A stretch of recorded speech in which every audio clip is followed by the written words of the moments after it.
بسم اللہ الرحمن الرحیم۔ ناظرین محترم، بنی اسرائیل کے 3 آدمیوں کے امتحان کا ذکر نبی کریم صلی اللہ علیہ وآلہ وسلم نے کچھ یوں بیان فرمایا۔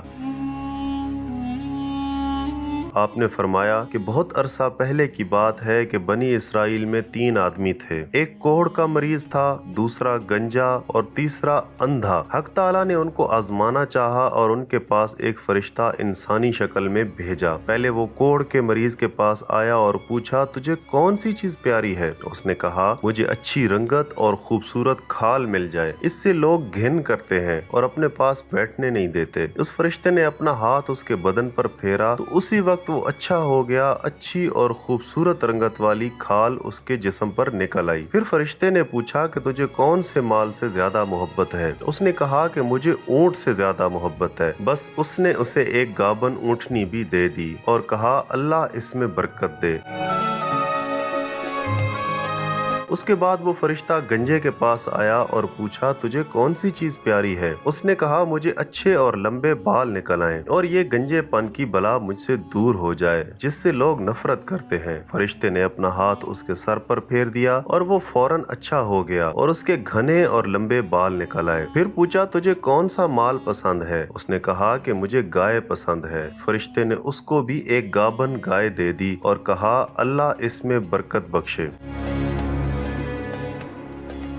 اس کے بعد وہ آخر میں اندھے شخص کے پاس آیا اور پوچھا، تجھ کو کیا چیز چاہیے؟ اس اندھے نے کہا، اللہ تعالیٰ میری نگاہ درست کر دے کہ سب آدمیوں کو دیکھوں۔ اس فرشتے نے اس کی آنکھوں پر ہاتھ پھیرا تو وہ اچھا ہو گیا اور اس کی آنکھوں کی بینائی لوٹ آئی۔ اور اس سے بھی فرشتے نے یہ پوچھا کہ تجھ کو کون سا مال پسند ہے؟ اس نے کہا کہ مجھے بکریاں پسند ہیں۔ بس اس کو ایک گابن بکری دے دی گئی۔ تینوں جانوروں نے بچے دیے۔ تھوڑے ہی دنوں میں ان کے اونٹوں، گائے اور بکریوں سے پورا جنگل بھر گیا۔ پھر وہی فرشتہ ایک دن خدا کے حکم سے پہلی والی صورت میں کوڑ کے مریض کے پاس آیا اور کہا، مسکین آدمی ہوں، میرے سفر کا سارا سامان ختم ہو گیا ہے اور منزل مقصود تک پہنچنے کا سوائے خدا کے اور تیرے میرا اب کوئی آسرا نہیں۔ میں اس اللہ کے نام سے جس نے تجھ کو اچھی رنگت اور عمدہ کھال عنایت فرمائی ہے ایک اونٹ مانگتا ہوں کہ اس پر سوار ہو کر اپنے گھر پہنچ جاؤں۔ اس شخص نے کہا، یہاں سے چلا جا، مجھے بہت سے حقوق ادا کرنے ہیں، تجھے اس میں سے دینے کی کوئی گنجائش نہیں ہے۔ فرشتے نے کہا، شاید تجھ کو میں جانتا ہوں کہ تو کوڑ کا مریض تھا کہ لوگ تجھ سے گھن اور نفرت کرتے تھے، اور کیا تم مفلس نہ تھے؟ پھر خدا نے تجھے اس قدر مال عنایت فرمایا۔ اس شخص نے کہا، واہ کیا خوب، یہ مال تو میری کئی پشتوں سے باپ دادا کے وقت سے چلا آ رہا ہے۔ فرشتے نے کہا کہ اگر تو جھوٹا ہے تو خدا تجھ کو ایسے ہی کر دے جیسا کہ تو پہلے تھا۔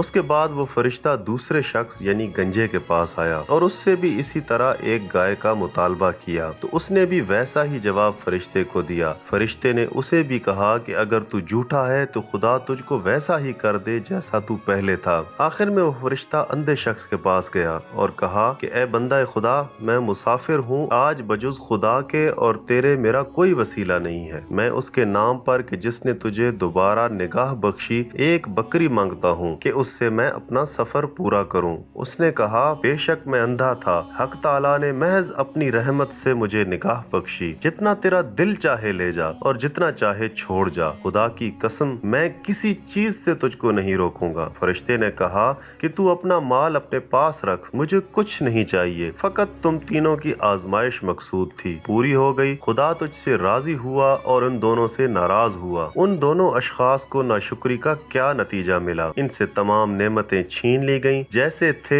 ویسے ہی ہو گئے، اور خدا ان سے ناراض ہوا اور آخرت میں دونوں نامراد ہوئے۔ لیکن اس اندھے کو شکر خداوندی کی وجہ سے کیا انعام ملا کہ اس کے مال میں مزید اضافہ ہو گیا۔ خدا اس سے راضی ہوا اور دنیا و آخرت دونوں میں وہ شخص کامیاب ہوا۔ ناظرین، اللہ تعالی ہمیں ان تمام واقعات سے سبق اور عبرت حاصل کرنے اور نیک اعمال کر کے اپنی آخرت بہتر بنانے کی توفیق عطا فرمائے۔ آمین یا رب العالمین۔